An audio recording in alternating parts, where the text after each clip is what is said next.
Are you one of the millions of pensioners who could lose up to £300 in winter support this year? If you've been relying on the winter fuel payment to help with your heating bills, you need to hear this. The government has made dramatic changes to who qualifies for this crucial support, and the shocking reality is that 5 specific groups are now completely cut off from this lifeline. Stay with me because what I'm about to reveal could affect your household finances this winter, and there might still be time to do something about it. Welcome back to my channel, everyone. If you're new here, I'm your go-to source for everything related to benefits, pensions, and financial support for older people. Make sure to hit that subscribe button and ring the notification bell so you never miss an important update that could affect your finances. Today, we're diving into a topic that's causing real concern across the UK. The winter fuel payment has been a lifeline for millions of pensioners across the country, providing crucial support during the coldest months of the year. For decades, this universal benefit ensured that older people could keep their homes warm without facing impossible choices between heating and eating. But everything changed this year. The winter fuel payment has undergone its most significant transformation in decades. The UK government has changed the rules for winter fuel payment so that, from winter 2024-2025, households are no longer entitled unless they receive pension credit or certain other means-tested benefits. This fundamental shift from a universal benefit to a means-tested one represents a seismic change in how we support older people through the winter months. What does this mean in practical terms? Previously, if you were of pensionable age, you automatically received between £200 and £300 to help with winter heating costs. Now, unless you're receiving specific benefits like pension credit, you get nothing. This means that millions of pensioners who previously received automatic payments are now facing a cold winter without this vital support. Let me break down exactly who's been affected by these sweeping changes and what it means for your household. The first group losing out are pensioners who earn just slightly too much to qualify for pension credit. This is perhaps the cruelest cut of all because we're talking about people who are barely getting by but happen to fall on the wrong side of an arbitrary income line. These individuals might have worked hard all their lives, saved modestly, or have a small private pension that pushes them just over the pension credit threshold. We're talking about people whose weekly income might be just £5 or £10 above the limit. They're not wealthy by any stretch of the imagination, but they're being treated as if they don't need help with heating costs.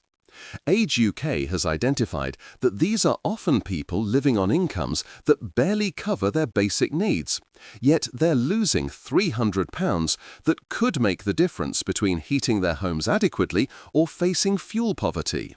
Many in this group are what we might call the forgotten middle, not poor enough for means-tested benefits, but far from comfortable enough to absorb a £300 hit to their winter budget without making serious sacrifices. They're often proud individuals who've never claimed benefits before and now find themselves in an impossible position. The second group consists of disabled pensioners and those with chronic health conditions who have exceptionally high energy needs. This cut is particularly devastating because these vulnerable individuals often need to keep their homes significantly warmer due to medical conditions, mobility issues that keep them housebound for longer periods, or because they rely on medical equipment that requires electricity. Those with conditions like arthritis, respiratory problems, or circulatory issues aren't choosing to heat their homes more. It's a medical necessity. Yet they're losing this crucial support at the worst possible time. For many, the extra heating costs aren't a luxury, but a matter of health and potentially life and death during harsh winter weather. Consider someone with severe arthritis who needs to maintain a constant warm temperature to manage their pain, or a person with chronic obstructive pulmonary disease who struggles with breathing in cold conditions. Their energy bills can easily be double or triple those of a healthy household, yet they're now expected to manage without the winter fuel payment. The third group that's been devastated by these changes includes the 1.6 million individuals on disability benefits, including personal independence payment. This is particularly shocking because these are some of the most vulnerable people in our society who rely on consistent support to maintain their quality of life and independence. PIP recipients often face additional costs across all areas of their lives, not just heating. They might need special equipment, adapted transport, or care support, all of which adds to their financial burden. The winter fuel payment wasn't just about heating for this group. It was often a crucial contribution to their overall household budget that helped them manage the extra costs that come with disability. Many PIP recipients are younger pensioners who became disabled during their working lives, meaning their pension provisions might be lower than those who worked full careers. Losing the winter fuel payment hits them particularly hard because they're already managing on reduced incomes while facing higher living costs. The fourth group facing this winter without support are the forgotten pensioners who are actually entitled to pension credit but haven't claimed it. The 1 million people who do not receive the pension credit for which they are eligible represents a massive administrative failure that's now costing people dearly. This situation highlights a fundamental problem with means testing benefits. Many pensioners don't claim pension credit because they don't know they're entitled to it, find the application process too complex, or feel stigmatized by having to claim benefits. Some are from generations that were taught to be self-reliant and view benefit claims as charity rather than entitlements. The cruel irony is that these individuals would qualify for the winter fuel payment if they were receiving their rightful pension credit. But bureaucratic gaps, lack of awareness, and systemic failures mean they're losing out twice. They're not getting the pension credit they deserve, and consequently, they're also losing the winter fuel payment. The fifth and final group includes working pensioners who have modest incomes from part-time employment or small business activities. These are often people who love their work, need the social interaction, or simply can't afford to stop working entirely. They might be doing a few hours a week in retail, providing childcare for family members, or running a small craft business. These individuals often took on work to supplement inadequate pensions, showing initiative and a desire to remain active and contributing members of society. However, their earnings, while modest, disqualify them from means-tested benefits. They're caught in a benefits trap where working makes them ineligible for support, yet their income isn't sufficient to comfortably cover rising energy costs. A part-time worker earning £50 a week from a few hours in a local shop might find this modest income pushes them over the threshold for support, despite their total income still being relatively low. They're being penalized for their work ethic and desire to remain active. The financial impact of these changes cannot be understated. Millions of pensioners lost out on up to £300 of energy support after the government's decision to restrict winter fuel payments to those on pension credit and certain other means-tested benefits. For many households, this £300 represents the difference between heating their homes adequately throughout winter or making difficult choices about when and how much to heat their living spaces. The timing of these cuts couldn't be worse. Despite recent fluctuations, energy bills remain significantly higher than they were just a few years ago. Many pensioners are already struggling with the ongoing cost of living crisis, dealing with increased costs for food, transport, and other essentials. The winter fuel payment was designed as a universal benefit precisely because it recognized that all older people face increased heating costs and health risks in winter, regardless of their exact income level.